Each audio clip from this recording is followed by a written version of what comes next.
Dry scalp جو ہے winters میں سب کا ایک بڑا ایشو ہوتا ہے، تو اس کو کس طریقے سے ٹھیک کیا جا سکتا ہے؟ اچھا، اس میں ایشو تو بہت بڑا ہے اور ڈرائنس بہت جاتی ہے ونٹرز میں بھی، سمر میں بھی آ جاتی ہے۔ ایکچولی ہمارے پاس کیا ہے کہ ہم لوگ نا اس پہ آئلنگ بہت زیادہ کر رہے ہوتے ہیں۔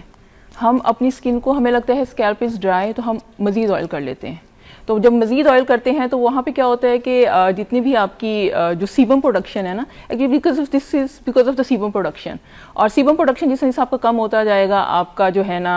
یہ ڈرائنس کے آپ کو ایشوز آتے جائیں گے۔ ہم آئل لگاتے ہیں، آئل لگانے کے بعد ہم اس کے اوپر ڈرائنس کو مزید موقع دیتے ہیں، کیونکہ جو سیبم ہے نا اس کو ایک موئسٹ انوائرمنٹ چاہیے، اس کو ایک ایسا موئسٹ انوائرمنٹ چاہیے جہاں پہ وہ گرو کرے۔ ہم تیل لگا کے اس کو اور موئسٹ انوائرمنٹ دے دیتے ہیں۔ ہم اس کے بعد پھر جب پیشنٹ جب اس کو شاور کرتا ہے تو اس کے اوپر ڈرائنس کے ایشو آ جاتے ہیں، اس کے بعد اس کو ایچ ہوتی ہے۔ اس میں کیا کرتا ہے کہ کچھ پیشنٹس ہر روز شاور کرنا شروع کر دیتے ہیں، تو آپ نے ہر روز شاور نہیں کرنا، آپ نے دیکھنا ہے ایوری 2 to 3 days جس طرح آپ کی اسکیلپ کے زیادہ ڈینڈرف آ رہی ہے، اینڈ along with that اس کے ساتھ ہم کچھ شیمپوز ایسے دیتے ہیں جو ڈینڈرف کا جو ہے جس سے بالکل ٹھیک ہو جاتی ہے۔ کیٹاکونازول جو ہے بڑے اچھے نام سے آتا ہے، بہت سے برانڈ نیم کے ساتھ آتا ہے۔ ہاں جی، میں تو وہ کہتی ہوں ہر مہینے یا پھر 6 مہینے کے بعد کر لیا ایک بار جو ہے نا اس کو صحیح طریقے سے شیشی استعمال کرنا ہے، ورنہ ایوری منتھ ایک بار ضرور استعمال لازمی کریں۔ اور اس میں بھی یہ کہ ہمارا جو کانسیپٹ ہے نا تیل لگانے والا، بیکاز آف دس یہ نا ڈینڈرف زیادہ بڑھ رہی ہوتی ہے، اس کے بعد پھر نا پیشنٹ کو اکثر کانٹیکٹ ڈرماٹائٹس اور ایکنی بھی آ جاتی ہے۔ اچھا، ایک اور چیز میرے پاس اور بھی پہلے ڈرماٹولوجسٹ آئی ہیں ڈاکٹر صاحب آپ کی طرح، تو وہ جب ہمیں اس طرح سے بات کر کے جاتی ہیں نا تو ہم پیچھے سے ان کی کوئی بات سنتے کوئی نہیں ہے، تو آپ پلیز مجھے اس بات کی نا ایشورٹی دیں کہ اس میں کتنی اوتھینٹسٹی ہے، یہ بات کتنی صحیح ہے، کیونکہ ہمیں ہمارے بزرگوں نے جو سکھایا ہے، جو بڑے بوڑھوں نے ہمیں جو ہمیں کرتا ہم نے دیکھا ان کو، وہ یہی دیکھا ہے کہ ہر شاور سے پہلے 2 گھنٹے کے لیے آئل کو لگا دیا جاتا ہے، اس کو ایبزارب کیا جاتا ہے، تھوڑی سی مساج کی جاتی ہے اسکیلپ میں، بالوں میں بھی تھوڑا موئسچر آتا ہے، تو اس کے بعد شیمپو کر لیتے ہیں۔ اب اس ترتیب سے ہٹنا ہم لوگوں کے لیے بڑا مشکل ہے۔ اب آپ کی بات میں کتنی سچائی ہے، اس کو پلیز ہمیں ذرا اوتھینٹکلی بتا دیجیے۔ یہ جو چیز ہے نا یہ تو صدیوں سے چلتی آ رہی ہے۔ تیل لگانا ہم لوگوں نے صرف سرسوں کا تیل تک نہیں ہم لوگ محدود ہے، ہم لوگوں نے بہت سارے تیل ایجاد کر لیے ہیں جس کو ہم اسکیلپ کے اوپر لگاتے ہیں فار دس پرپز کہ ہماری خشکی ٹھیک ہو جائے گی یا ہمارے بال لمبے ہو جائیں گے۔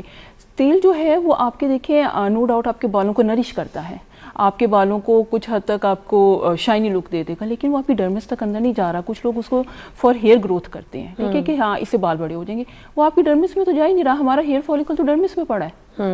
وہ جب ایبزارب ہی نہیں ہو رہا تو وہ کیسے آپ کے بال لمبے کرے گا؟ Yes it is a good conditioner, nourish کرتا ہے، لیکن وہ آپ کے بالوں کو کبھی ری گرو نہیں کرے گا۔ مگر فرق بھی بڑا آتا ہے ڈاکٹر صاحب، جیسے اگر آپ تیل لگا کے 2 گھنٹے رکھ کے شاور لیتے ہیں، فرق تو بڑا آتا ہے۔ بال جب اس میں آپ دھو کے نکلتے تو وہ ڈفرینٹ ہوتا ہے، اور نرشمنٹ نرش کرتا ہے، شائن لے کے آتا ہے، بٹ وہ آپ کے بالوں کو ری گرو نہیں کرے گا۔ دوسرا جو آپ نے بات کی خشکی کی، خشکی میں نے آپ کو جیسے کہا کہ خشکی جب ہوتی ہے نا تو ہمارا اسکیلپ کا نا ایک نیچرل پروسیس ہے کہ ہمارے سیلز ہیں جنہوں نے سیبم پروڈیوس کرنا ہے۔ سیبم مطلب ہے کہ آپ 2 دن بعد دیکھیں گے کہ آپ کے اسکیلپ کے اوپر چکنائی سی آ جاتی ہے، آپ کے بال جو ہیں وہ چکناہٹ والے لگنا شروع ہو جاتے ہیں، گریزی لگنا شروع ہو جاتے ہیں۔ اس میں کیا ہے کہ دیکھیے ایک نیچرل چیز ہے، آپ نے جب وہ سیبم کیا ہے، سیبم از این آئل، آپ اس کے اوپر آئل لگا دیتے ہیں، سیبم کے اوپر ویسے ہی ایک تو فنگس گرو ہو رہی ہوتی ہے، اوپر سے ہم اور آئل لگا دیتے ہیں، اس کے اوپر مزید فنگس گرو ہونا شروع۔ سیبم کو کیا اور ڈرائی کرنا اور خشک کر کے نکالنا ہے؟ بس سیبم ادروائز جو ہے ہماری اسکیلپ کے لیے بہت اچھا ہے، یہ ایک نیچرل پروٹیکٹنگ فیکٹر اللہ تعالیٰ نے ہماری اسکیلپ کے لیے آئل آ رہا ہے اسکیلپ میں، ہاں جی آ رہا ہے۔ اور جب ہم اس کو پھر جب ہم بہت زیادہ آئل لگاتے ہیں، بہت زیادہ موئسٹ کرتے ہیں، اس کے بعد جب ہم دھوتے ہیں نا تو وہ بہت ڈرائی ہو جاتا ہے۔ اس سے کیا ہوتا ہے ہمارے سیل کے جو سگنلز ہیں نا وہ ہمارے سیل کو دیتا ہے کہ آپ کا جو سیبم ہے نا وہ کم ہو گیا ہے، ٹھیک ہے، اس کو اور پروڈیوس کریں۔ ہمارا جو اسکیلپ ہے اس کو اور پروڈیوس کرنا شروع کر دیتا ہے، جب وہ اور پروڈیوس کرتا ہے تو اس کے اوپر مزید سیبم پروڈکشن ہوتی ہے اور مزید آئل آنا شروع ہو جاتا ہے اور خشکی کے مسئلے مسائل شروع ہو جاتے ہیں۔ تو ابھی جس طرح آپ نے بات کی نا کہ کوئی سنتا نہیں ہے، ڈاکٹر آگے چلے جاتے ہیں، کوئی سنتا نہیں ہے۔ ابھی جب میں بھی آ رہی تھی تو ایک مطلب ہے کہ ایک